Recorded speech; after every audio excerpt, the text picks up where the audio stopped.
On the arms control matter, the president said he welcomed the offer by Soviet leader Gorbachev to discuss the intermediate nuclear missile question independently of SDI, Star Wars.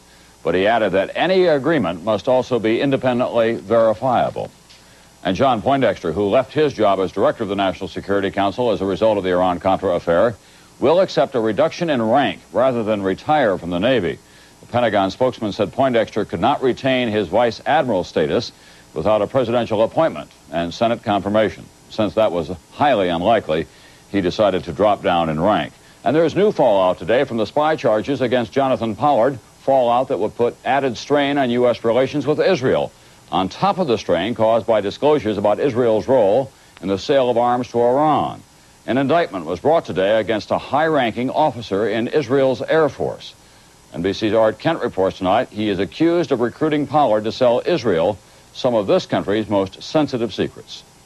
Intelligence experts say Jonathan Pollard's spying for Israel did more damage to U.S. intelligence gathering than the KGB has ever done. Pollard, a U.S. Navy intelligence analyst, pleaded guilty last summer and will be sentenced tomorrow.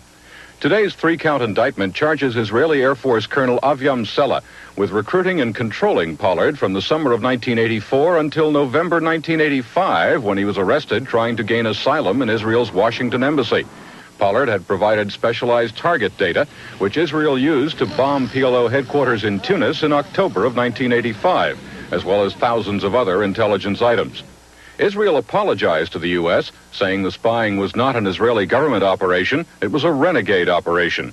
According to some observers, the damage to U.S.-Israeli relations was severe, and the Israeli government is concerned about the issue of Israeli spying in this country. We hope that there will be ways to remove this source of problem in the relationship between our two countries in the near future.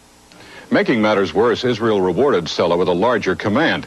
It's unlikely Sela will ever be tried here, since espionage is excluded from the extradition treaty between Israel and the U.S. Justice Department officials said today's indictment was a deliberate expression of U.S. displeasure with Israel. Art Kent, NBC News, Washington.